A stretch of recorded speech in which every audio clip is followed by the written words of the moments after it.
Hello, good evening, everyone. Welcome to yet another mock today. So, if you're ready, we'll start it. Who is supposed to do history today? I'm interested. If no one. Doctor, I'm Fatima here. I had messaged you. Yeah. So since someone who already volunteered, Dr. Emma, it's good that you have this enthusiasm. We'll definitely give you the chance next time. Okay, thank you. Yeah. Okay, so one second, I'll share my screen so that it's visible for all of you.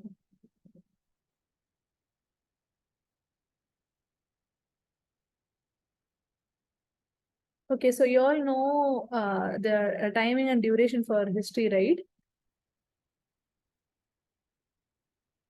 It's totally for 22 minutes, excluding the, excluding the 4 minutes of waiting period outside.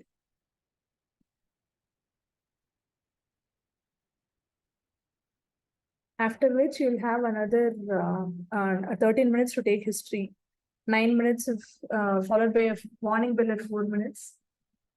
And then discussion at for another 9 minutes. Yes, all that is clear now.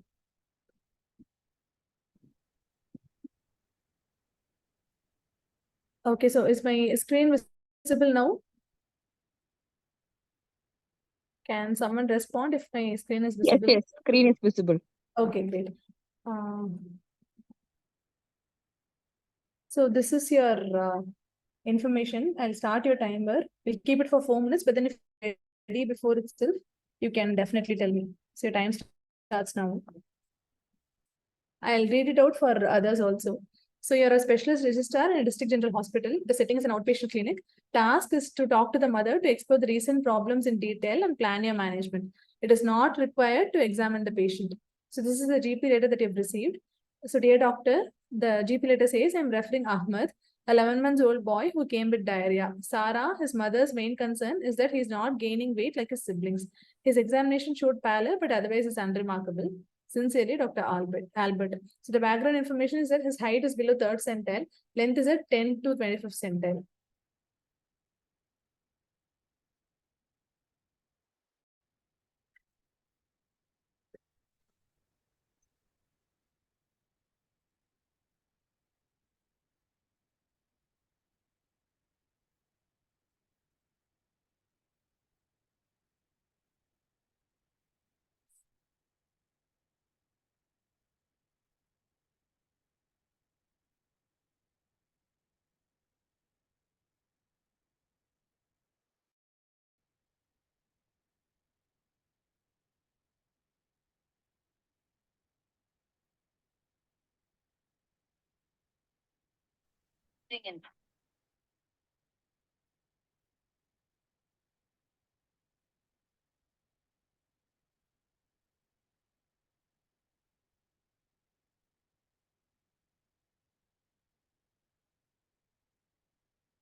I can start, doctor. Yeah, sure. Okay. Hi, good morning. Hello. Good morning. Hello, good morning. I'm Dr. Fatima, one of the doctors here. Am I speaking to Sarah, mother of Ahmed? Yes, yeah, speaking with Sarah. I'm here to discuss about your concerns regarding your son Ahmed. Is it okay that I make some notes? Yeah, sure, doctor. Yeah, could you please tell me, Sarah, about what is your main concern about Ahmed? So doctor, I have been seeing him. He is not gaining weight like his brother. So that is very concerning for me. I mean, he's only 11 months old. He should be very chubby. No, he's not. Yes, Sarah, I can understand. Could you please be more explain more about this weight? When did you start noticing that he's not gaining weight? I think it's been 4 months, doctor. I've been going back to the GP a lot of times asking why is he not gaining weight. Only thing that the GP told was like he will eventually gain weight, so I don't have to get worried. But now even GP got worried and he told me to go to you. Yes, I can understand. We will discuss about this, okay? And Sarah, could you tell me like how it started? Like, what happened just before this 4 months? Was there anything specific that you remember? Yeah, doctor, he's been having these loose motions also. It's been going on for almost 4, 5 months now. It comes and goes, comes and goes. So that was the main worry, main concern for me when I went to the GP first. Okay, and could you tell me like how many episodes he's passing in a day? Like, if you have changed the nappies, how did you feel it? How many times did you have to change the nappies? Oh, it is too many times, doctor. It's almost like 20 times in a day. He's on cloth nappies, so I'll have to keep changing his nappies like 20 times in a day, even 15, 20 times in a day. Yeah, that is hard. I can understand. So, could you tell me like what is the consistency of the poo he's passing? Is it is very greasy, sticky, or is it having any blood in that? Yeah, it does uh stick to him, doctor. When I try to clean him, it is difficult for me to clean. Yes. Now that you ask me, I did notice that. Okay. And what have you done for this? Like, other than you're breastfeeding him, or you're giving any other food for Ahmed? Yeah, I'm feeding him and I'm also giving other food, doctor. We started weaning right at 6 months when the GP told us. Okay, what food are you giving to him? Could you elaborate that for me, please? The usual food, doctor, whatever we given, whatever we eat, he eats that also. But then he likes bread a lot. He eats bread with cheese sometimes. He eats bread with milk sometimes. He even likes biscuits dipped in milk. Those are his favorites. What kind of bread is that? With what is it made of? Is it brown bread, or what is the? Uh, We only give him 100% wheat bread, doctor, because that's what is told to be healthy. Doctor tells us to avoid maida. So. oh, okay. And did you feel that this happened after giving this complimentary food?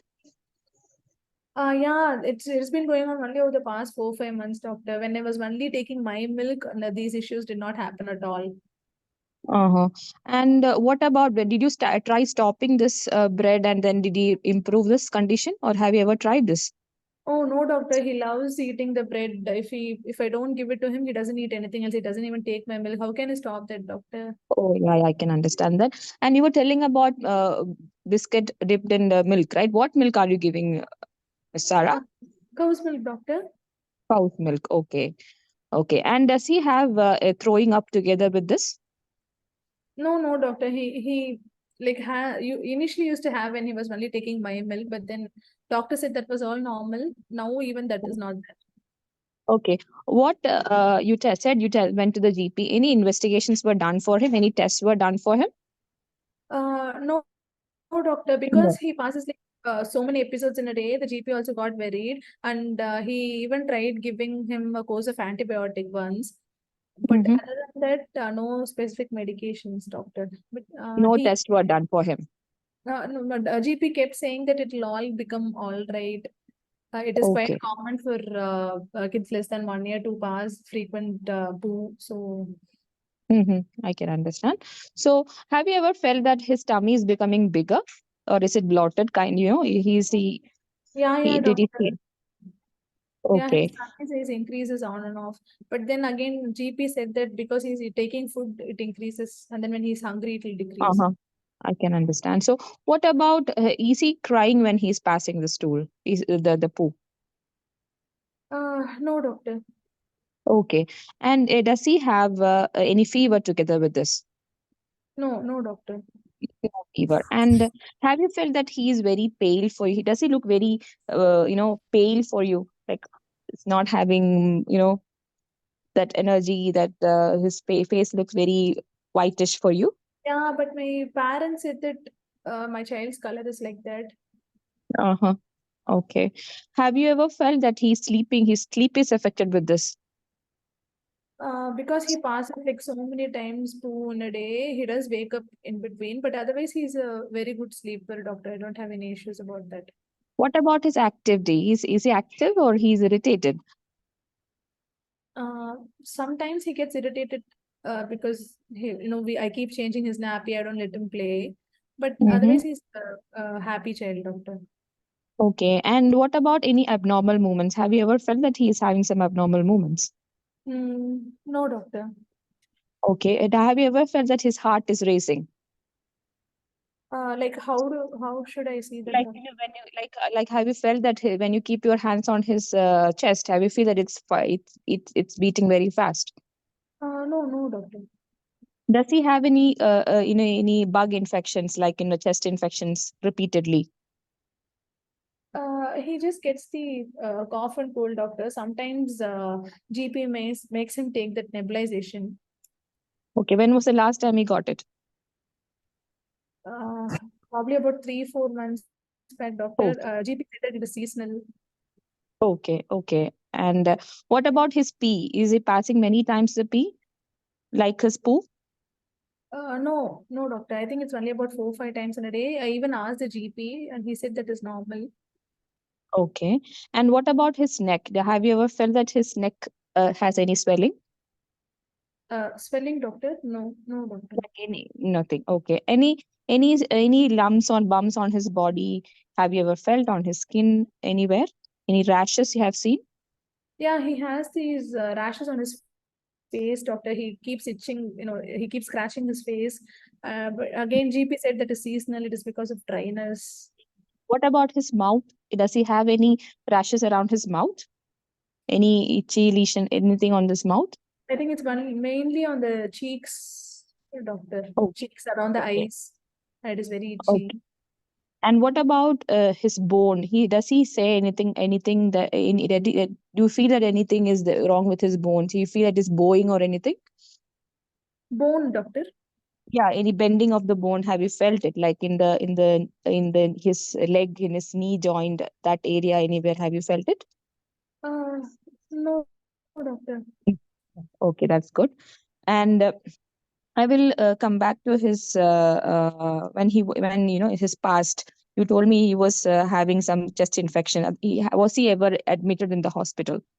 No, doctor. Okay. What about any travel history? No, doctor. Like No we just travel. go on trips here and there, but In this last 4 months before this symptoms, this he had this anything? You remember any specific travel were there? after he was born, we haven't gone anywhere. Okay. And does he have any other allergy for any medications or any food that you have noticed that? So I started giving him egg earlier, and GP said that it shouldn't be started this early, and Mm. maybe skin rashes are because of the egg also. Like he said, he might be allergic to egg. When you stopped the egg, did it subside? Yeah, 4 minutes left. Yeah. When you stopped the egg, did the rash subside? Uh, no, doctor. And GP also said it will take time for it to subside. Okay. And did you feel that um, anyone in the family is suffering with this kind of problems? Uh, Actually, his aunt Mm. does have what they call as, I think, celiac disease, doctor. Oh, okay, okay. And Yeah. any one of his siblings or anyone of you have any other disease, any problem like thyroid or diabetes in your family? His grandparents both have diabetes. And what about any thyroid problem? No, doctor. Okay. Can you tell me about his birth? When you were pregnant with him, was there anything remarkable that you remember, that anything specific? Everything was all his antenatal visits were done and all the scans were all normal. Everything was fine. Yeah, doctor, all scans were fine. And what about your delivery? Yeah, everything was fine even during delivery, doctor. Nothing happened. And after the delivery, you were discharged home immediately, like in 2 3 days. Was he kept in the care unit? No, doctor. He was with me for like 2 days and then they discharged us after 2 days. All the jabs were done for him, Yeah, all done till now, doctor. and all the tests done during the birth were all normal. For him, yes, Yeah. doctor. And are you following any dietitian for him? But no, doctor, but the GP said that you will send us to a Yes, dietitian yes, after yes. we. Yeah. So you mean to tell me that a nutritional thing, what you're giving is mostly with the milk and also bread, the wheat bread and milk, right? And Yes, biscuits. yes, Yeah, doctor. yeah. Could you tell me explain me about your family? So it's me, the father, and Ahmad as a elder sibling, Salim, his name. He's about Mm-hmm. 3.5 years old. Mm-hmm. And does he have any complaints, any problems like this? Salim, doctor, no, No, he's fine. okay. And how are you? Both of you are working. Are you blood related? No, we are not blood related, doctor. And both of you are working, and you can support yourself, or you're getting any I support was from outside? working, but after I got, during the delivery, I stopped working. Until now, I haven't joined back anywhere. Okay, okay. And how was this condition of Ahmed affecting your family? Yeah, it is very distressing for me, doctor. Like the entire day, the only thing that I do is keep changing his nappies and nappies and nappies, and that's it. Whatever I can I, understand. I feel like he keeps passing it out. I mean, he's not able to keep anything in, and that's why he's not gaining weight also. But the GP didn't seem to understand at all. I've been going to him for like 4 5 months, and Yeah, finally, yeah, to you. I can understand that. Could you tell me when was the last time you checked his height and weight? Now, doctor, when I last went to the GP, And okay, and before that? uh, whenever we go to him, he regularly checks his length and weight, doctor. And you felt that there was a big difference in the weight, isn't it? Yeah. Uh, I think I first noticed it when Ahmad was like 7 months old. But then, like I Mhm. said, GP kept telling that it is okay, he'll become better now. Yes. And we will investigate about that, and we will do the necessary. Is there anything, Sarah, that I have missed asking you? Uh, Time up. Yeah, No, thank you. you've covered everything. Okay, so we start the discussion. Why don't you start summarizing? Yeah. Today, I have taken history from the mother Sarah, mother of Ahmed, who is 11 months old, who is having failure to gain weight and has having multiple episodes of diarrhea since the age of 7 months. As soon as he started to have weaning, and from the history, I can understand that there is around 20 episodes per day, which is the stool is sticky in nature, and he does not associated with vomiting or fever. He has his feeding history is very specific about the wheat bread and milk which was given to him, and he is having pallor. He is having sleeping disturbances and irritability due to this condition, and he has some rashes on his face and on his cheek, and he does not have any positive family travel history. He has a positive family history of celiac disease in his one of his aunts, and autoimmune condition like yeah, and also the thyroid is negative, diabetes in his grandparents.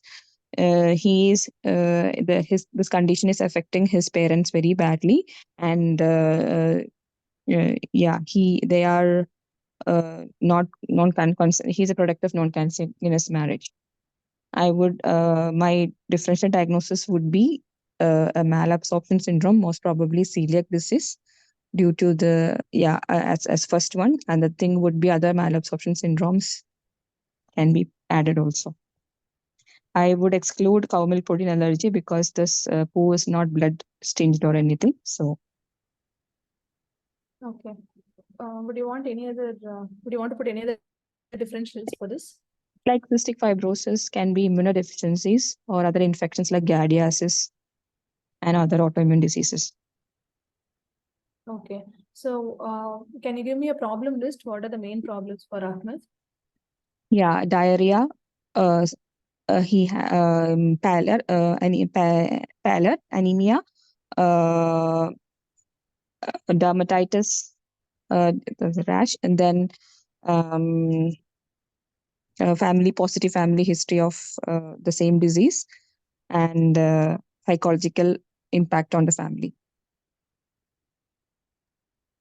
All right. So how do you want to proceed with this child? So first of all, I would like to start with the dietary. I will take a complete dietary history again, and I since I am suspecting a celiac disease, I would be going with the investigation of celiac disease. I would do since the child is symptomatic, I will go for TTG IgA and also with an IgA level.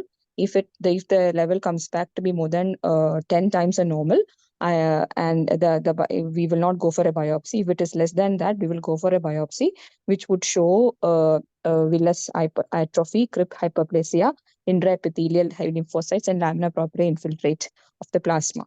And the treatment would be a gluten-free diet. And I will refer to the pediatric gastroenterologist who has a special interest in celiac disease. And also a dietitian consultation would be done. Okay. So, what would you do if the TTG value is more than 10 folds the upper limit of normal? Yeah, then I would do the other test. I will do this anti-endomycin antibody. Okay. And also this one HLA DQ228. Okay. When do you call it? When can you confirm the diagnosis of celiac disease? When the histology is positive with the HLA DQ228 positive, and serology is positive, it is mostly this one positive celiac disease.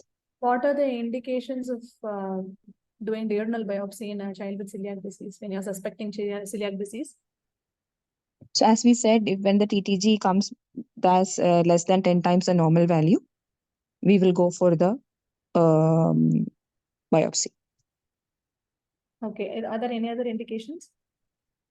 And if the child is having no symptoms, but still the TTG value is high, that is also an indication to go for the diurnal biopsy.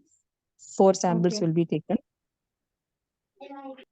And also there will be repeated biopsy if during the follow-up. Okay. Okay. So what are the supportive tests do you want to do? You have differentials, no?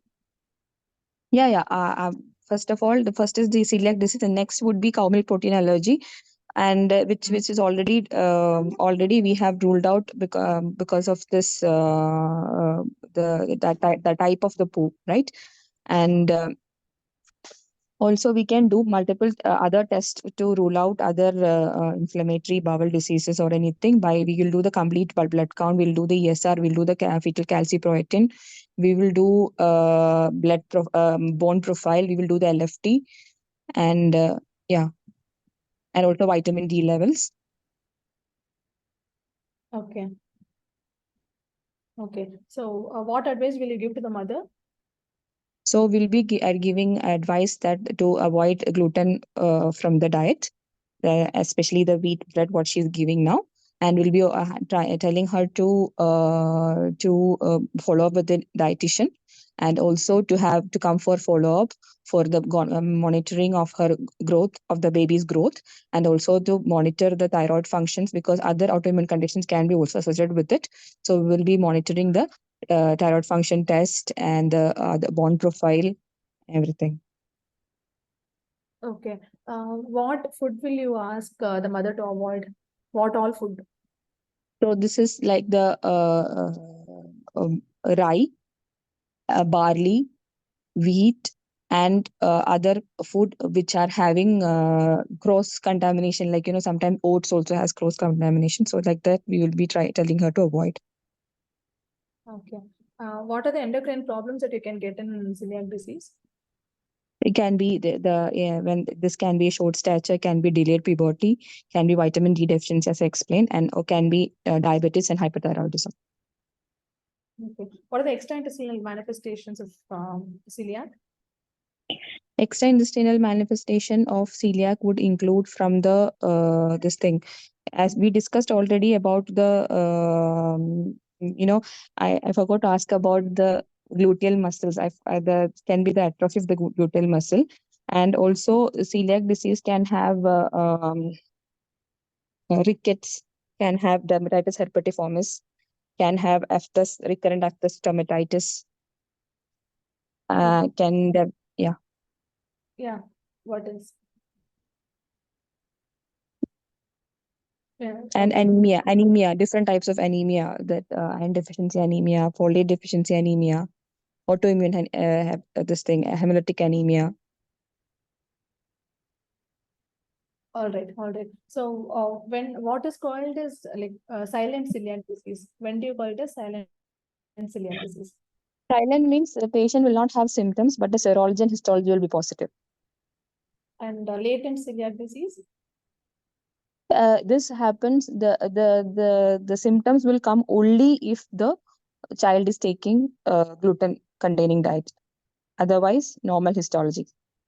And potential celiac disease? They can or cannot have symptoms, but serology is positive, but the negative for the histology. All right. So during follow-up, what are the tests that you want to do? Follow-up, as I told you, in the time of the diagnosis, we will be doing complete blood count, bone profile, we'll be doing thyroid profile and blood sugar levels. And now that after 6 months, we will be doing the same complete blood count. We'll do out iron deficiency anemia, bone profile, and if at all, if he's developing other problems, other complications of the disease itself. And we will repeat the biopsy in 1 year. Okay. Your And time also, up. yeah. Okay. It was great, Fatima. So do you want to comment on how you did it? Yes, definitely, doctor. Yeah. So what all do you think are the positives that you did and the negatives that you did? You tell me, doctor. So only if we are a critic for ourselves, we'll be Yeah. able to correct ourselves, isn't it? That's why I want to hear from you before I can tell you. Hmm. Just tell me what all you liked in what you did. I think I did that the 3-column method, and I tried to explore every possible problem list of celiac disease and Yeah. tried to rule out my DDs with asking the necessary questions regarding that. Yeah. And negatives would be maybe I don't know, doctor. I forgot to ask about the development. Yeah. Okay. Okay. And the puberty was not valid for this baby, so I did not ask about it. Yeah. And others, I think I have asked. You tell me, doctor. Okay. So do others want to pitch in and give your comments? Should Fatima done it in any way better? Would you have done it any way better? Anyone wants to pitch in? I think she did very excellent, mashallah. I have some, when she asked about diarrhea, I think initially she should ask open question that tell me more about the diarrhea. So I think Yeah. she will cover, mostly she will cover things, then she will ask close questions. And Yeah, same yeah. like this failure to thrive. I think by this way she can. Yeah, that's correct, Dr. Riaz. The more you give open-ended questions, the more information you'll get. The more you let the role player speak, like what Dr. Prasanna said the other day, you'll have to pass the Yeah. mic to the role player. The more the role player talks, more information you'll get, and less chances of you making any mistakes. Yes. Anything else? Anyone else wants to Yeah. add?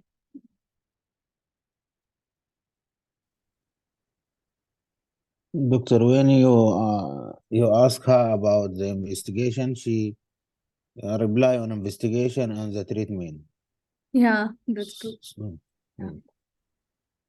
so she must reply only for investigation. What that asked about? Yes, yes, Dr. Elsafi, that's right. History station is where you'll sit for 9 months with 9 minutes with the examiner. So you'll have to drag your viva as much as possible, the discussion as much as possible, because they'll ask you lesser questions, and you can make lesser mistakes and take more marks. So like he said, they'll ask you about investigations, and then you'll tell about investigations. And then when they discuss about treatment, when they ask about treatment, then you can talk about treatment, because then the examiner will also know that you actually answered for that. If you don't give them time to ask questions, and management planning itself has 2 marks, isn't it? So then examiner won't be able to give you those marks. And doctor, regarding investigations, if she will say the investigation regarding diagnosis as well as the supportive. So diagnosis, as she told, and supportive, for example, full blood count for PLR, and then bone profiles, and everything with complications of celiac disease. So I think it is better to say diagnostic as well as the supportive. Yeah, so supportive has to be told. She said only after I asked, so that part has to be told by yourself. So when the examiner asks you what investigations you'll do or how will you test the child, you'll tell I'll do both diagnostic and supportive tests. Diagnostic, since my first differential is celiac, I'll start doing with antibodies. That's how your first sentence has to be this way. How you introduce for each answer will tell the examiner how much you know, how they can mark you. If you directly start telling, so I'll do this for celiac, then they'll think that you're not confident enough to approach the patient.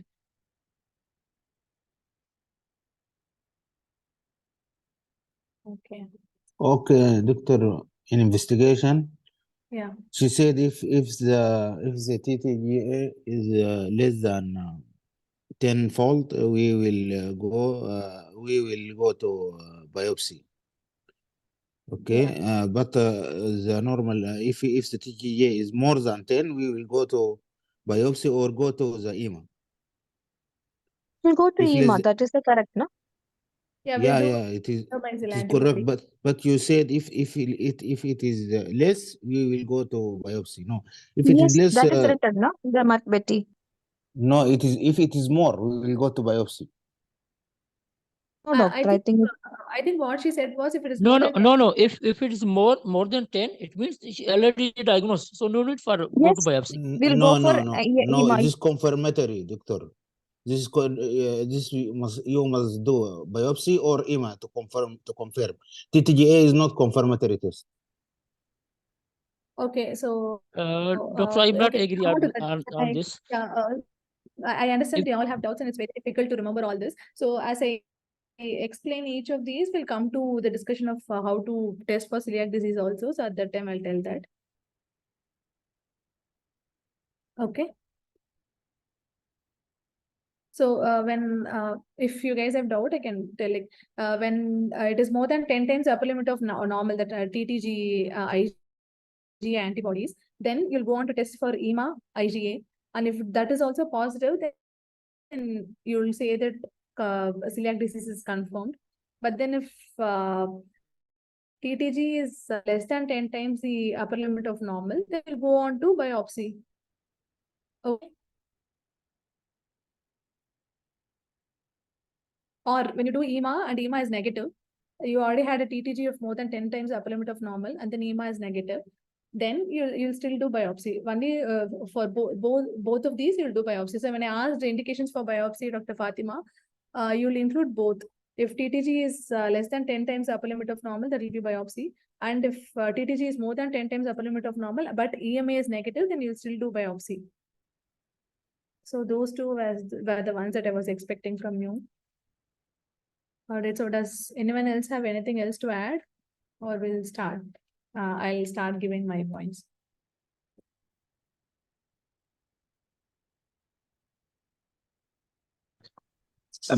Hello. Yeah, Dr. Kabir is. Yes. Thank you so much, Dr. Fatima. I learned a lot from your attempt. It was a very good approach. However, I think she was bundling too much question at the time, asking 2 to 3 questions at a row, and the role player was only able to answer one of the questions. Maybe she should try and be asking one question. Although I know she was trying to beat up time, but that was a very good attempt. I think the examiner might mark her down for asking 2 to 3 questions at a time. Yeah, that's true. So which one I think he's probably referring to is that you asked me 2-3 things together, isn't it? Whether the poo is sticking to the diaper and whether it is blood stained together. But then I answered only for it is sticking to the diaper. I didn't even say whether blood was there or not because it was 2 questions together. But then when you summarized, you said that I said no blood in poo, but then that didn't happen. I think that's what Dr. Kabir is trying to tell. Okay, so I'll start from the first. So Fatima, your time management was very good. The way you kept asking questions, it was all concise, it was all structured. Like you said, you followed the 3-column approach. Yes, all that was fine. So when you discuss the presenting illness part, I think you covered everything. Like I said already, since you asked 2-3 questions together, I skipped whether there was blood in stools or not. Like I didn't reply, but because of time constraint, you probably didn't notice that, and you went on to the next one. And you already later realized you didn't ask about wasting in buttock. Yes, so that we know that 11 months it's too early to even have it, or for the mother to notice. But then for the examiner to know that you know about celiac disease, I think it's better if you just put that word in, whether there's wasting in buttock, that the mother noticed or not. Otherwise, so this is like chronic diarrhea, isn't it? It has been going on and off for the past 4-5 months. So all your DDs for chronic diarrhea, I think you said most of it, giardiasis, or any other chronic infections, cow milk protein allergy or intolerance, celiac disease, cystic fibrosis. But there are 1 or 2 things that you are also missed. Your other DDs can be toddler's diarrhea. So what history will you guys ask for toddler's diarrhea, specific for toddler's diarrhea? So weight and height will be normal. Yeah, height Weight and will weight be the will normal, be and this year. the stool contain whatever he eaten. Yeah, food particles in stool. That's correct, Yeah. Dr. Riaz. So that history, Dr. Fatima missed, isn't it? Asking Maybe- about the contents of the stool. Yeah. Whether food particles was there in the stool or not, that you didn't ask. Okay, but Yeah. that is okay. That will rule out toddler's diarrhea. Hmm. This is basically chronic diarrhea, isn't it? So one of your DDs, you'll have to rule out all your DDs. You'll have to ask history for all your DDs. And then next can be either lactose Doctor, intolerance. but whether it is 20 primary or- times, Sorry? 20 times in a day, we put it as toddler's diarrhea. I doubt it, doctor. Yeah, toddler's diarrhea will usually have gastrocolic reflex, isn't it? That is why there is increased number of episodes in stools. And there will be food And particles. weight loss? Yeah, so that rules it out. But then because it's your DD, you will have to ask history about it, Okay. isn't it? Okay. Yeah.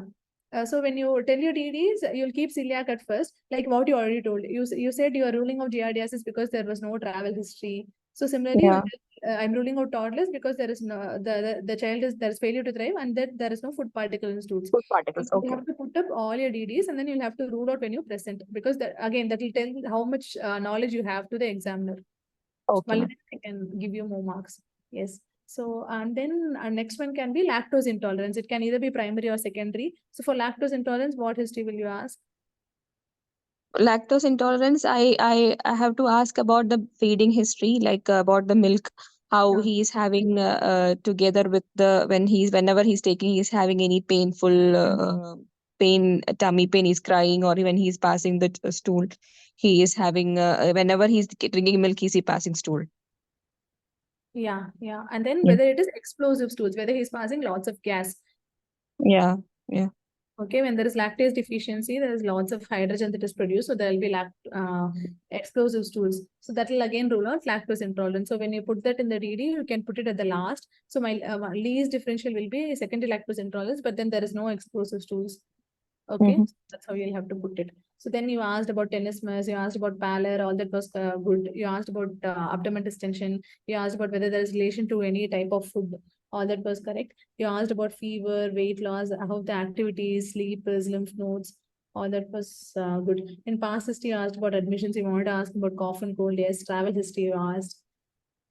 Yes, but then do you feel that you didn't, if you missed any red flags that you should have asked in the presenting illness? What are the red flags that you covered in the presenting illness? I asked about the I asked dehydration, but he was. I think I asked not, ma'am. Almost everything. I don't know whether I have How missed it. many quantity you asked? No, I want to know what are all the red flags that you kept so that we'll know whether you addressed those or not. Your blood and stools would have been one red flag, and you asked about it. Yeah, and about dehydration, I asked. What history did you ask for dehydration? I asked about feeding and racing heart also. I asked, but if there is Brian Epi, I think she should ask. Brian Epi. no, I asked about the poo, P. Is he passing poo, P correctly? Then she said 4 to 5 times he's passing. Yeah, that you asked. One more thing that you can ask is whether he's too thirsty, whether he's very eager to drink. That is an Okay, important okay, thing, isn't it? okay, okay. Because And what you, about blood in the stools? Should we ask in the red flag? yeah, blood and stools is an important red flag, and she asked. And then another red flag is whether there is weight loss or whether poor weight gain that you asked. And then if there is any specific upset, you try to cover that as much as possible. But then we'll get And to when I come for that. And then any dehydration for that I said which all you'll tell. Yes. and yeah, I asked about this oral thrush also. Like asked about anything around the mouth. You said nothing on the mouth also, right? Yeah. Yeah. Okay, so oral thrush, it has to be inside. If you meant about candy Yeah. test, it has to be Yeah. inside. Yeah. I wanted to ask like that, but you cut it off from there. Nothing is there in the mouth. That's why I did not go in detail. Yeah. Okay. Hmm. So someone has asked, what are the forms of celiac you mentioned? Yeah. I'll Yeah. I'll repeat when I come to that. Someone has asked in the chat box. Mm-hmm. One was silent, one was latent, and another is potential, and fourth is confirmed Symptomatic. celiac. Symptomatic, yeah. Yeah. All right. So then perinatal, you asked everything. How maybe you could ask better, like if all those torch infection history, but then it's not that significant. But in infants, you will have to elaborate the perinatal history a bit more. This Okay. is because there is failure to thrive. You will have to rule out other things also. So antenatal, you asked about scans. You should quickly go through about whether there was any fever with rash, if mother had any UTI during delivery. You asked if everything was fine, if there was any NICU admission. Is all that is good, and then you should ask about jaundice. If there was, quickly do a quick screening for because there is also failure to thrive. Because we don't know whether failure to thrive is associated with the loose stools or is it because of some other background.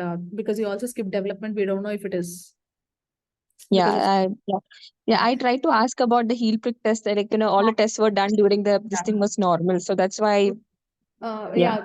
So many role players won't be very good. No, they won't give out everything unless you.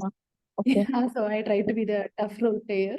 Yeah, that was good. Skip prick test. You probably wanted to rule out cystic fibrosis and hypothyroidism. Yeah. Yes. And you won't elaborate puberty because child is an infant. Vaccines you asked, allergy you covered. I said it. He's probably allergic to egg. Egg. And then diet you asked, dietitian you asked. Yes, development for 11 months. It's very important because there is also failure to thrive. You just cannot skip development. Yes, I completely missed that. Yeah. If you during the 4 minutes outside when you're waiting, you'll just have to write down what all you want to quickly ask. I put D there, but D, I forgot about the diet. I put diet, but not the development. Sorry. I wanted to ask. Yeah, you should probably write like DEV so that you'll think that you'll know that Yeah. it's development. Because your brain will skip the D as diet. Yeah. So Hmm. other than the what all you want to ask, you should also write the DDs and the red flags that you will have in mind from whatever stem is given outside, so that you can put a tick mark against each red flag as you ask them, and you can strike off each DD as you ask them, so that it's easier for you to summarize. Mhm. Okay, so then system screen, I think you covered everything, but what is it bending of bone? I wanted to ask about the vitamin D Going rickets. off, okay. Probably you can ask if the mother noticed anything wrong with the leg instead of asking bone. Sorry, Yeah, I wanted to it's ask about the Boeing rickets, so yeah. I do not know. I Bending of asked Boeing you can ask. jargon, so Yeah. I kept it that way. You can ask bending of leg instead of bending of bone, but otherwise, yeah. Like I asked what is the doctor? I don't know because it's bone. Yeah. So other than that, you will have to ask about all the extraintestinal manifestations of celiac that you said. You said about dermatitis herpetiformis. So you asked about skin lesions, yes, and then I said some skin lesion, but then you thought it of dermatitis herpetiformis, I guess. Is it so? Because when you're summarizing, you said it is dermatitis, but then what I said was it was eczema. That can also be atopy history, isn't it? That is also an autoimmune disease. And then you'll have to, like, since child is 11-month-old, it may not be significant, but then dental enamel hypoplasia, it usually happens in permanent teeth only, but then it's better to remember. And then for osteoporosis, osteopenia, you asked about bending of legs, yes. Short stature, Yeah. there's also given in the stem.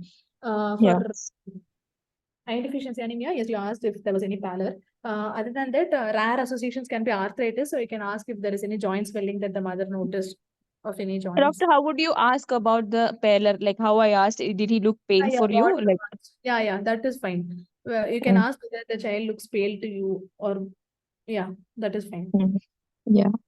Yeah, and then you'll have to ask about other autoimmune history, Yeah, isn't it? like thyroid and all that, no? Yeah, Thy- not just in thyroid, family, but diabetes. if the child has any symptoms. Mm. For example, the hyperpigmentation for Addison's Mm-hmm. and hypopigmentation for vitiligo, because those are all also autoimmune diseases, and it's not easy for in an infant to know whether they have. So it's important that you ask those histories. Oh, okay. Addison's and okay. Vitiligo. So there are lots of autoimmune diseases, isn't it? IBD, atopy, pernicious anemia. Those are all, if that's what is usually said, isn't it? If there's one autoimmune disease, the child might have another autoimmune, or And the the family. autoimmune disease Another also. autoimmune. So you should ask about all of those.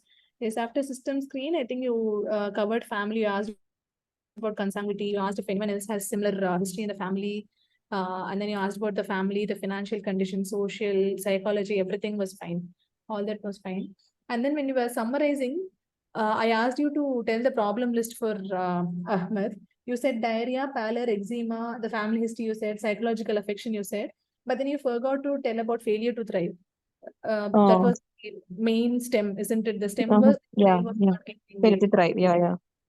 Yeah, okay. So then I asked you, how will you test? So like already one of the doctors said, you'll have to say that I'll involve the consultant, which you completely forgot. Mhm. Involve the consultant. Okay. Before you do anything, you should at least tell, I'll involve my senior. Even if you don't involve your consultant, you should definitely tell you'll involve the senior or the consultant. Mhm. And then you said to do a complete diet history, yes, good. But then you forgot to tell examination. You'll examine the child. Mhm. Okay. And then you've already got a centile, but then you will have to measure the length and weight and then plot it on the growth chart. Appropriate growth chart. And when you say examination, because dehydration is a red flag, you should say you'll check for hydration station and the status and vitals. Okay. Okay, once because those are all emergency types, isn't it? So those have to be mentioned first. And then you will proceed with test. Test, it will be either diagnostic test or supportive test. Diagnostic, you started telling, which we'll discuss. Supportive, you told one day after I asked, but that's okay.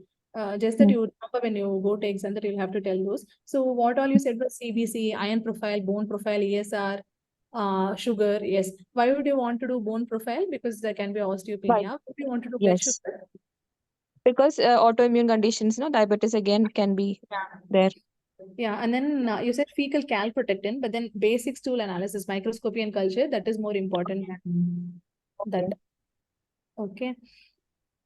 Yeah, other than that, I think yes. So then we'll go to celiac screening. Hmm. Yeah. So like you said, when you do TTG, you'll also do total IgA levels. Yeah. When TTG is more than 10 folds, you'll do EMA antibodies. If that is also Yeah. positive, it is diagnostic of Right. celiac disease. Yes. Yes, you don't have to do anything else. Anything else? But Yes. then if it is less than 10 folds, you'll do only biopsy. You said HLA Biopsy. testing will also have to be done, but then in diagnostic test, HLA doesn't come. Okay. Okay. Okay. So biopsy, where will you do? You started telling at that time. Mm-hmm. Where will you take the samples from? It will be taken 4 samples from different areas, from distal duodenum and from the Yeah. one from the bulb. Yeah, good. Okay, at least 4 and at least 1. They can Mm. even take more than that, but then it will definitely have to be minimum this much. Yes. And what will you see on histopathology? Crypt Doctor, hypoplasia. Yes, doctor. Villus Yes. hypertrophy, crypt hyperplasia, intraepithelial lymphocytes, and lamina propria plasma cell infiltrate. Yeah, okay, very good. Fine. So when, Doctor, yeah, doctor. as written in guidelines, if the TTG is less than 10, it is negative. And the TTG is the main diagnostic test for celiac. And the confirmatory test is the EMA or biopsy. If the TTG is less than 10 the fold, seek other diagnosis. If more than 10, we will do the confirmatory. If go through the EMA, if the EMA positive, it is diagnostic. If the EMA is negative, or I haven't, I can't do this EMA test, I go to the biopsy. If positive, this is diagnostic of celiac. Okay, I have the ISPAGAN guidelines that I can share with you guys. I'll put it up in a group. If you have any doubts, we can discuss that in a group. So this is what we Okay. discussed now, doctor. If it is less than 10 times, we'll go for the biopsy, right, doctor? Yeah. Thank you. Okay. So then what you missed was screening of family members. Though the elder sibling is asymptomatic, like you said, silent celiac can also be there. Mm-hmm. So screening of Symptoms. family members has to be told. Mm-hmm. Okay.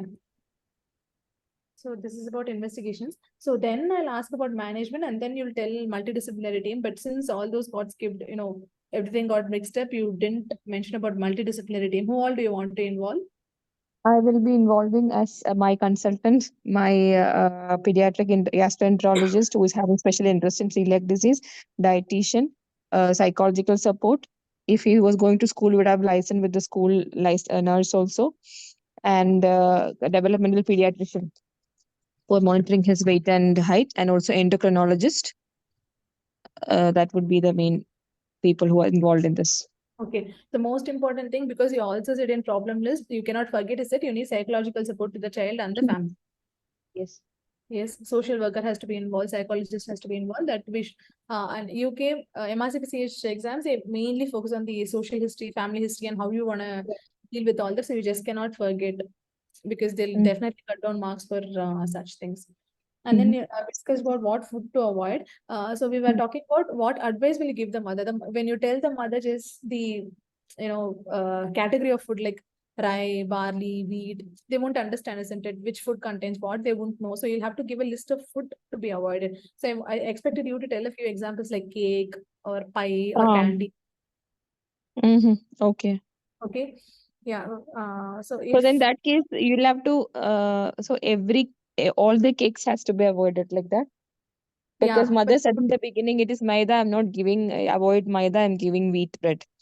yeah. So you will also have a scenario, especially in communication stations, like it's an Mhm. older, probably around 6 years, 7 years of age, who has celiac disease and who has been completely complained, been on gluten-free diet, but then all of a sudden started having loose stools because the child could not avoid cake. So then you'll give them other recipes that does not contain wheat. Mm-hmm. Okay. So Okay. that's right, what you're telling. So you can Hmm. tell it that way. If at all they are insisting on giving cake, and especially because the child is only 11 months old, you can probably never start the child with, expose the child to cake at all. Since that is a chance for you, you'll directly tell that the food to avoid is cake, because the common ingredients are used commonly, isn't it? Yeah. Yeah. So then you will also have to know about other DD's investigations. If there is time, that might also be asked, like milk proteinology, what investigations will you do? Or if it's cystic fibrosis, what investigations will you do? Those can also be asked. And one more thing, during testing, you'll have to make sure that the child is still He's on not gluten. on. Yes. Not to avoid this, to Yeah. get the So those two reports things, you from. will Yeah. have to when the question is how will you proceed testing the child, you'll say you'll involve your senior or your consultant, and then you'll say Hmm. examination, and then you'll say while the child is on full gluten intake, I'll do the testing. Okay, Mhm. these things are expected from you when you talk about celiac disease. Yeah, like Dr. Rakib has shared in chat, dietitian will provide detailed guidelines on food. Yes, she mentioned the dietitian has to be part of the MDT. So then, Sorry, I missed the point. What you said. Well, the child is on gluten diet, I will do the test, right? yeah.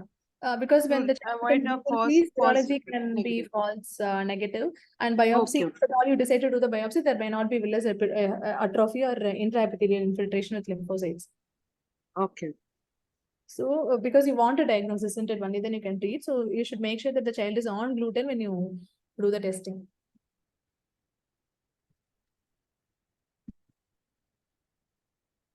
Okay. Does anyone have any other doubts, or shall we go on to the next question?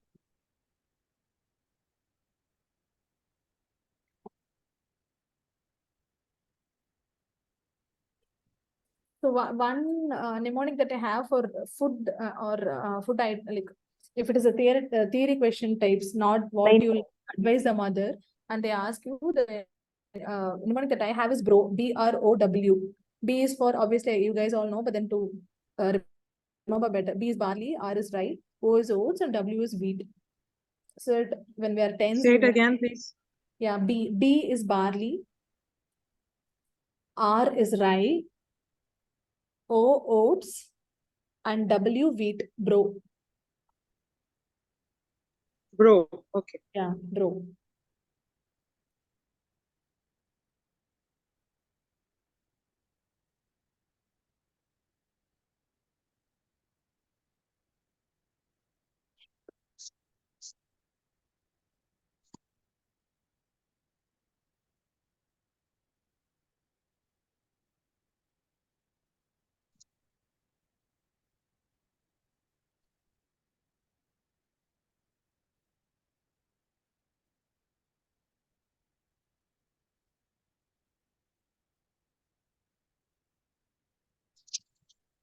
Okay, so you wanted the clinical spectrum of celiac, isn't it? I'll just repeat that again.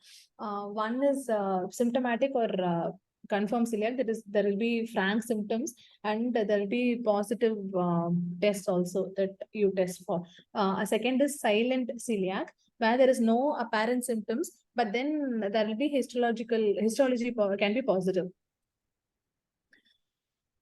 Third is latent celiac, where usually when you test them, there will be normal histology, but then whenever they are exposed to gluten diet, they will have symptoms. Probably when you test them, they might show the histology as positive, but then most of the time histology will be normal. But then the gluten dependent enteropathy features will be there whenever they are exposed to gluten diet. That is latent celiac. The fourth one is potential celiac, where they may be symptomatic, they may not be symptomatic, but then they'll have positive celiac disease serology. Histology is negative. Histology will be normal.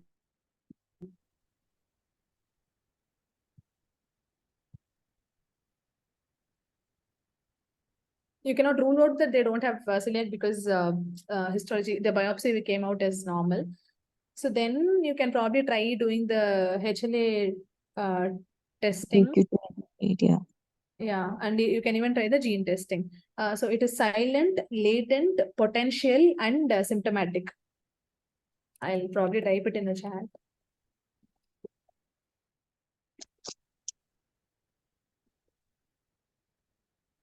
Okay, we'll move on to the next one. I'll just put up the mark sheet for you so that we'll like complete that and then we'll move Bit on to the fast, doctor. yeah, definitely. Don't worry. Okay. So this is the mark sheet. Yeah, information gathering and history taking. I think you covered majority of it. Just a few minor things against few DDs that you could have ruled out.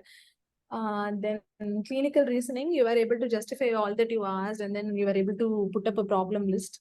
So yes, management planning.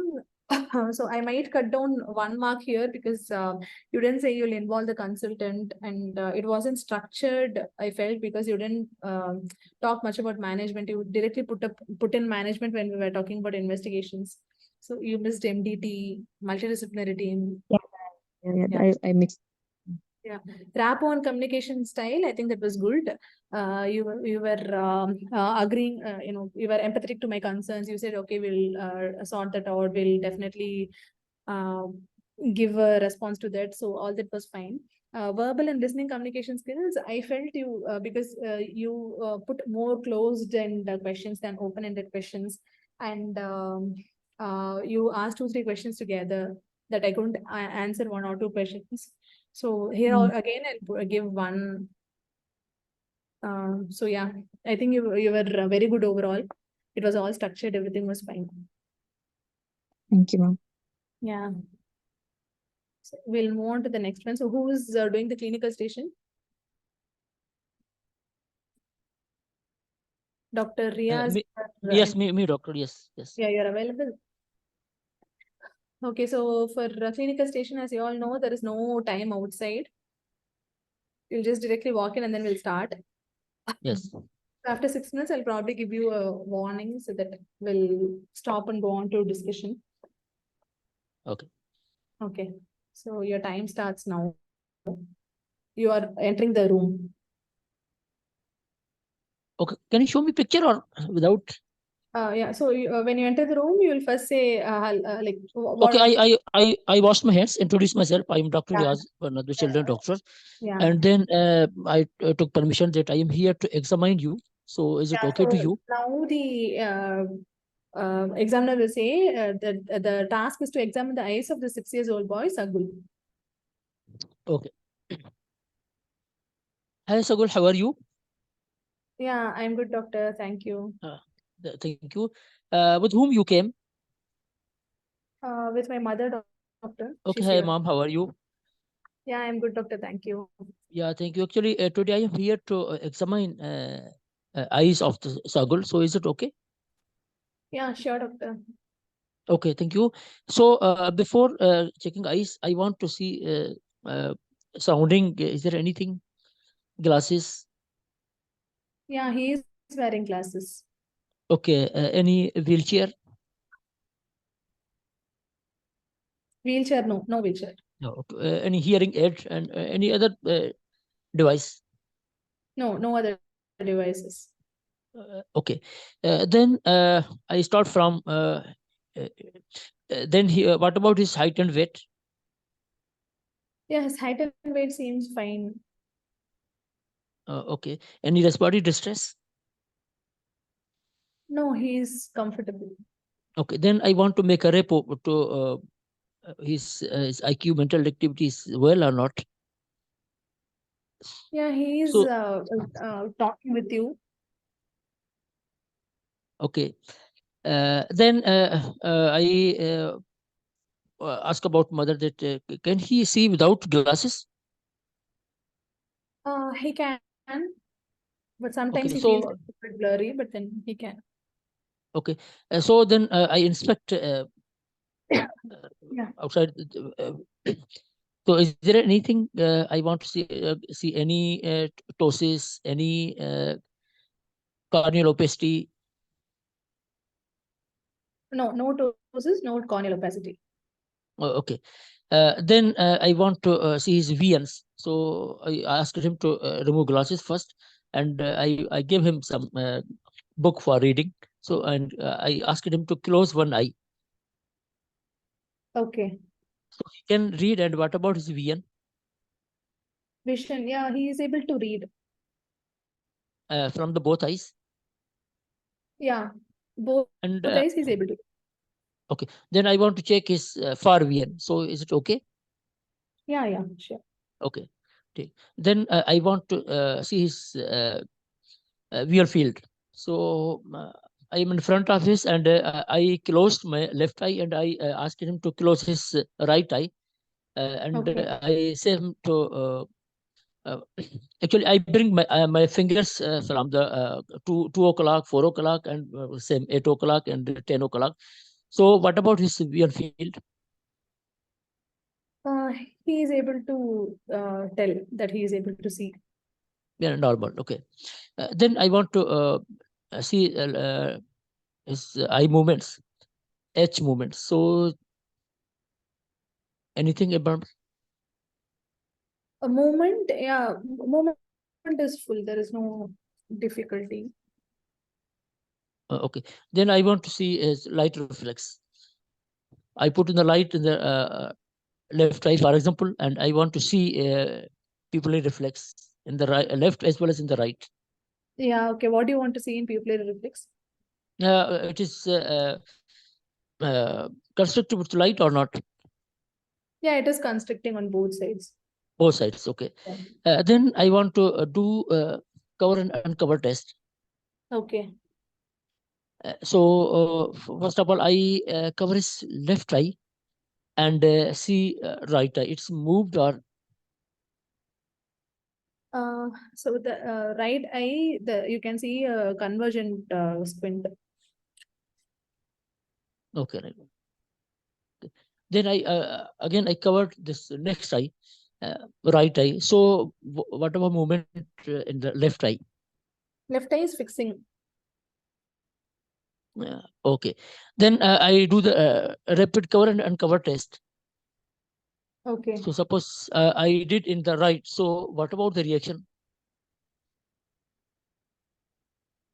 You're doing what now? The right eye? Actually, I done rapid cover and uncover. Yeah. So First, I what did are you doing at the right eye? when I remove the cover. So what is reaction of this eye? In the right eye, Right eye, yes. it is moving to take fixation. Okay. And when I rapid cover and uncover did in the left eye. Left eye, it is normal. It's normal. Sorry, I forget this in the right eye. This divergent or convergent is good. Convergent. Okay.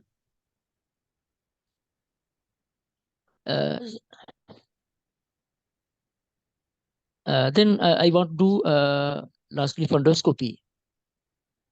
Okay.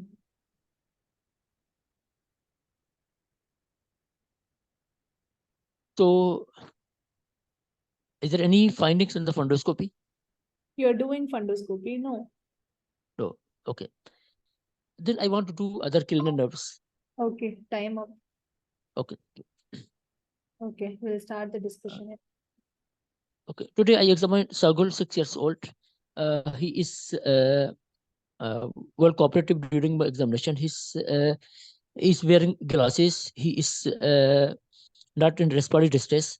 Actually, when I did his test, he has on inspection, there is no any abnormal findings, and the eye VN is normal, VN field is normal, and there is normal eye movements, but there is squint right side convergent squint. When I did cover and uncover test, the left eye is normal. Okay. So what is your diagnosis? My diagnosis right side convergent squint. Okay. What are your differentials or the causes for this? It can be paralytic and non-paralytic. So I think mostly it is non-paralytic. Why are you calling this as non-paralytic? Because the eye movements are normal. Okay.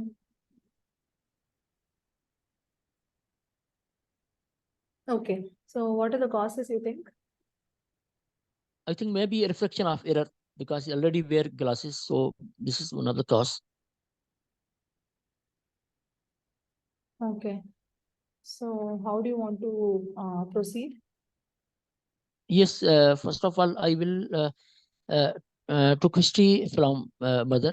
Then I will do complete eye as well as a neurological examination. And then I will involve here my consultant as well as ophthalmologist. And we will do some imaging. Okay. Yeah. And then I will refer to ophthalmologist for further management. Okay, what imaging do you want to do? If I will find any another neurological abnormal neurological examination, then I will go for neurological. Otherwise, no need. Okay. So you're telling this is non-paralytic squint, isn't it? So how do you want to treat this? Actually, I will refer to ophthalmologist. Okay. Mostly, they will correct by I think use glasses. Sorry, I don't. Okay. Okay. So will this child have amblyopia? Is it possible for this child to have amblyopia? Yeah, if not treat proper at proper time, yes, it can develop. Okay, so then how do you manage amblyopia? Again, I will refer him to ophthalmologist, and he will manage. Okay, okay, all right. Your time is up. Okay, so Dr. Riaz, how do you think you did? I think this is a difficult eye Okay. examination. I did not practice recently, Okay. so that's why. Yeah. And the other station is completely unpredictable. You can have anything asked in the other Yeah, station. yes. Yeah. Yeah. Like they say, no, you cannot leave any stones unturned. You'll have to read everything, especially Mark BT. You should know from first page to last page. Only then, Yes. yeah, you'll have to go to exam. So yeah. So do you want to comment on how you did? I think better audience, you and audience, they will give comments. I think it's better. Okay. So Yeah. like last time, does anyone else want to pitch in and tell? Do you have anything to add to what Dr. Riaz already did?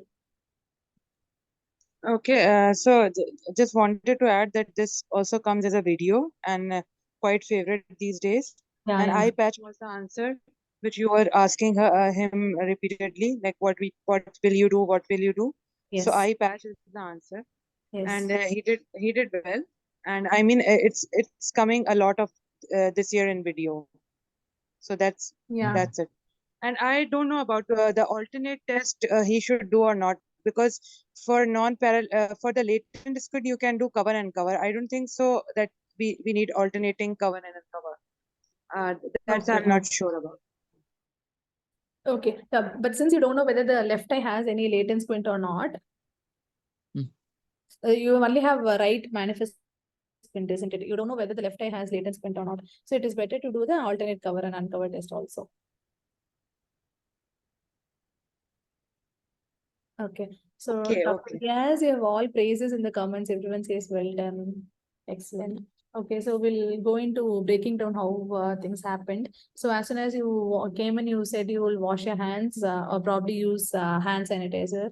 Introduce yourself. You developed rapport with the child and the mother. You took permission for examining us, and then you looked for any devices. You found out that there is specs, which is very good. Most of us will forget to ask for specs during exams. So you might major marks can be cut down if you forget to ask about specs. So that is good. And then you ask whether the child is in distress or child is stable. If you ask for dimensions, but what you forgot to ask about is dysmorphism. Yeah. Yes. Okay, that is Yes. if there is Very any important. issues or not, especially when there is eye examination, there are quite a lot of syndromes associated with eye findings.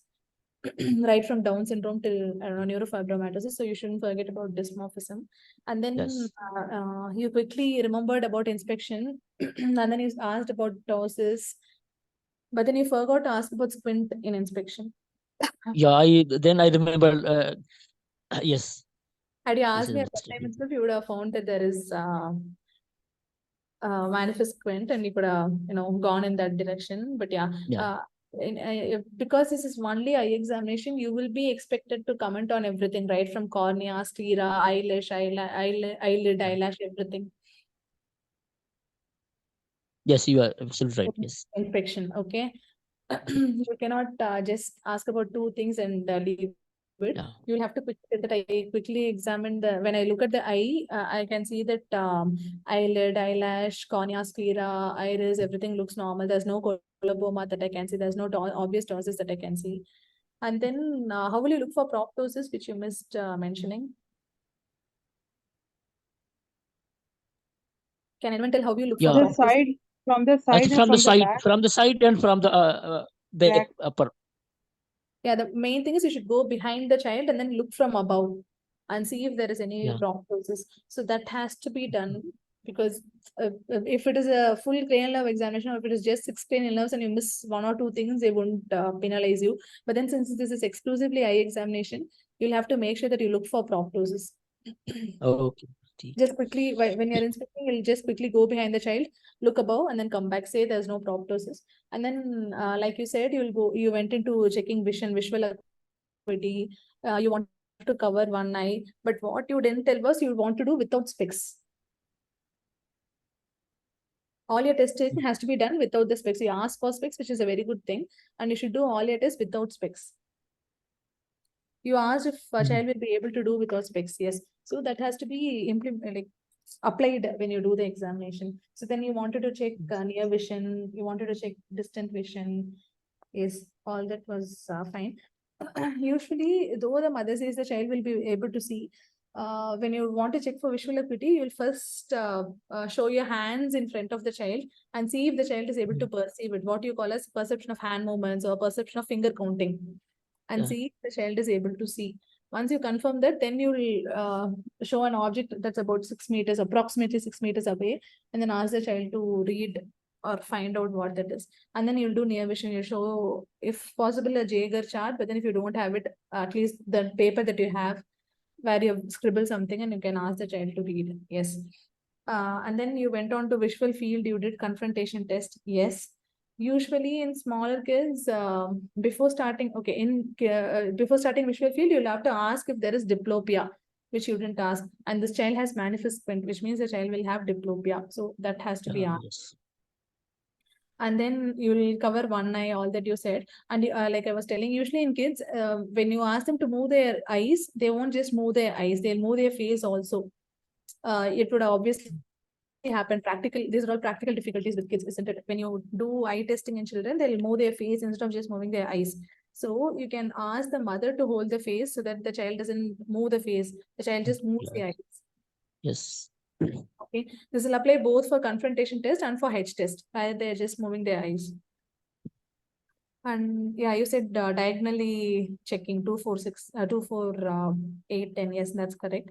And then, when had you asked first, like about squint, I would have commented here that even when you're checking for confrontation test, there is deviation of the right eye in all directions. But then since squint was not found out on inspection, I skipped telling that here. Otherwise, I would have said there is deviation of right eye. Yeah. Yes. Okay. Then pupillary reflex, again without specs, again you'll check for each eye. You said about direct pupillary reflex, but then I think you skipped consensual reflex. I think you didn't talk about consensual. I actually I said that I will put light in the left and I will see both in the light left as well as in the right. Yeah, that is direct. You'll have to use your hand to occlude above the nose, isn't it? To do for consensual reflex. Okay.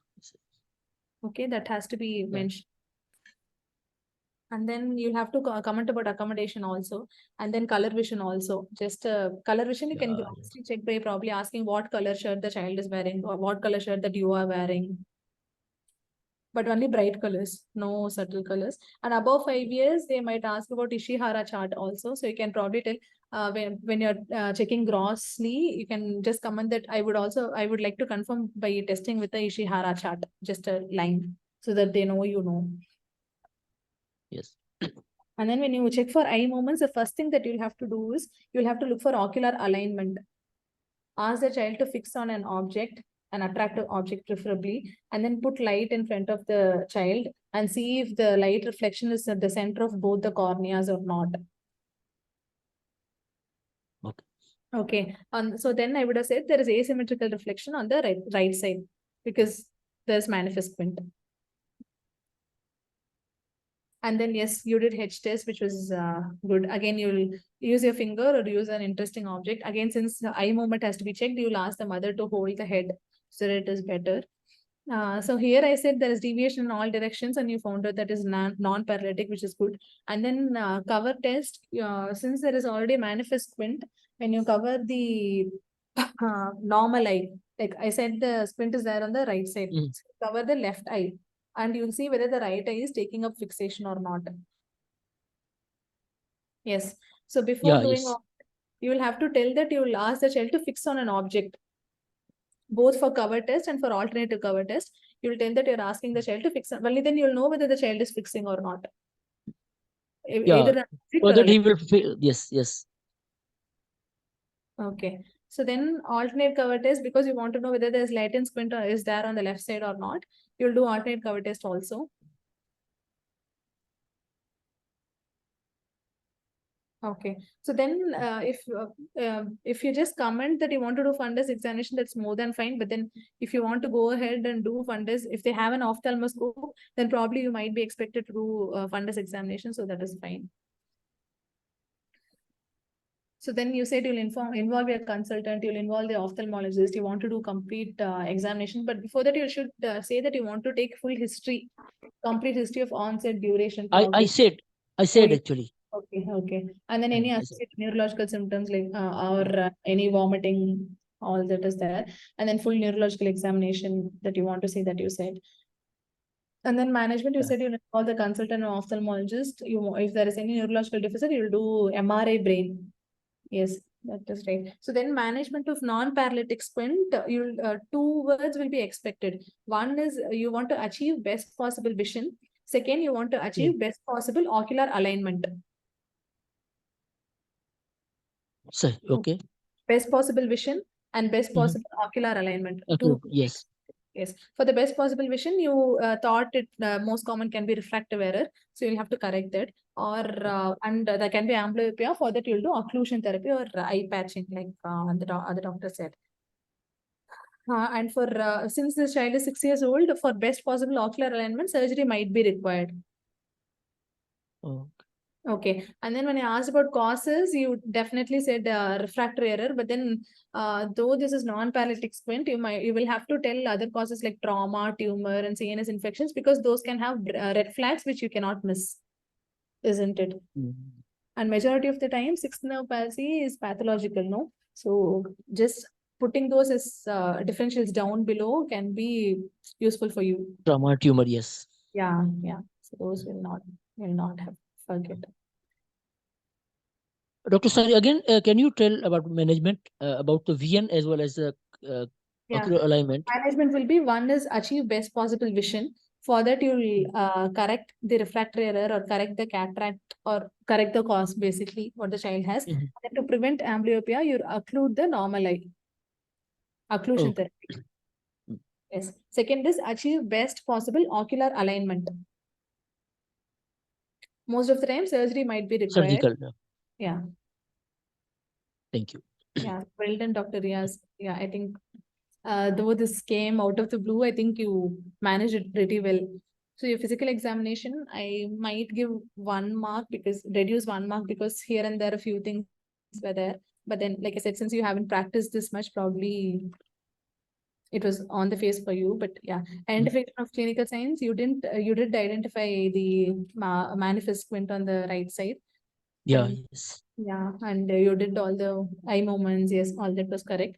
Clinical reasoning, you were able to tell that refractory error can be a cause. Yeah, so all that was fine. Instead of rapport and communication style, MRCPCH only the RCPCH website only has the old mark sheet. Instead of rapport and communication style, nowadays it is management planning. So here I might detect 1 mark because when I asked about management, you couldn't talk about occlusion therapy, eye patching. Yes. Yeah, and surgery. So yeah, otherwise Overall, it was very nice. Thank you. Thank you. Thank you. Okay, so if anyone has any doubts, or we can wind up. We'll soon do another session like this. We'll in the group we'll let you know. So if you have any doubts, we can definitely Okay, discuss. just one question I would like to Yeah. ask. Can I? Sure. Okay, are we allowed to do that pupillary test? I mean, should we just offer, or should we perform? I mean, putting the light in the eyes may make Yeah, because disturb. only eye examination, you can ask the examiner that you want to do pupillary reflex. Usually they'll agree because this is only particularly eye examination. It is, you know, if it's just cranial nerves, and if you only Okay, mention okay. that's enough. But Okay, yeah, in cranial nerves, yeah. yeah, because this is for only eye examination, you will be expected to do it. Okay, okay. Okay. Ma'am, I have a question if you have time. Yes, Dr. Hamid. Yes, madam. So, in case one eye is covered and suppose left eye is covered and the right eye moves inward, so it means that it is esotropia of right eye. Okay. So, how will esophoria present when one eye is covered? So, I have a confusion that how will be the examination of esophoria and esotropia. Yeah. So esophoria is latent squint, isn't it? And you'll be able to find out latent squint only when you do the alternate cover uncover test. So what will happen in when we do the only the cover uncover, the eyes will be normal in the esophagus. Yeah, I right? will be fixating. That's all. Normally fixating. Okay. Yeah. And when we'll do cover uncover, alternate cover Alternate uncover. cover uncover. Yeah. So imagine the right eye has a latent squint. Okay. Okay. So you have covered the right eye, and the left eye is fixating now. And then you are removing the cover from the right eye and moving on to the left eye. When you are uncovering, you'll have to look at the right eye. Okay, what will happen? When you look at that, the eye will go from squint to fixation, which means when the eye is covered, the eye is going into squinting. That is latent squint. Oh, thank you very much. Yeah.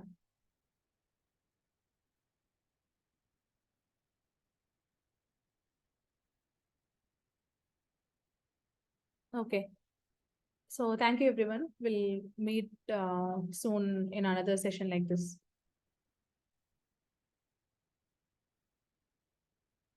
Thank you. Thank you.